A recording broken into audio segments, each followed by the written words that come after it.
Ito, you're the one. Okay, ano na tayo? Okay. Today, i-unbox namin tong galing ng Amazon. Nakuha namin last few days ago. So sabi ko, hindi ko muna bubuksan kasi kailangan namin i-unbox. So ngayon, hindi namin pa nakikita lahat. So pero tingnan nyo, ni-ref off na itong mga batang ito. Hindi makahintay, talagang excited.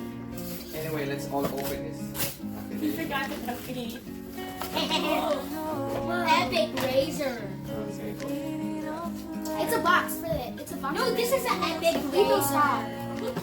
This is the box first. This is the box. Okay, ang nasa loob is Wahl cordless magic clip. So, kasi yung clip namin na ginagamit kay Aeutto at na ginagamit sa akin, medyo kapal yan ang hindi na parang ko. So, ayun, bumili ako ito. So, let's check kung anong nasa loob. This is for the thing. That's the box. Saan ito muna? Ito muna. That's the box.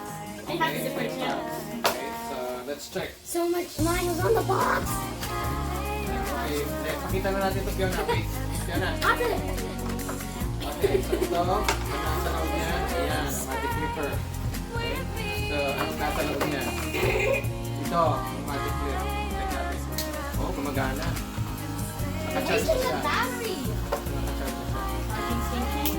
Sabi nila maganda review nitong magic clip cordless eh. So kaya binili ko. It still makes sense. This is the clippers attachments to it if you want it. Ayan. So ito yung mga ano niya, special phones niya, panlinis, may supply din, ano pang meron. Why are there? Ito ang cord niya. So the good thing is, i-charge mo lang siya, tapos tanggalin mo, pwede na. Okay?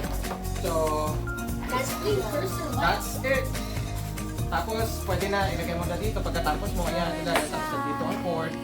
Tapos, dito yung mga special na mga effects niya. Ayan. Tapos, ready ka na. This is a good review. So, kung ako sa inyo, bumili kayo nitong magic clipper. Saan yung cover niya? Ito. Ayan, magic clipper. Cordless magic clipper by Wahl professional. So, I heard a lot of good reviews about this product, clipper. So, we're going to try it kay Aeutto mamaya. Okay? So, thank you for watching. I know you test subject. Thank you. I know you Bye. test subject.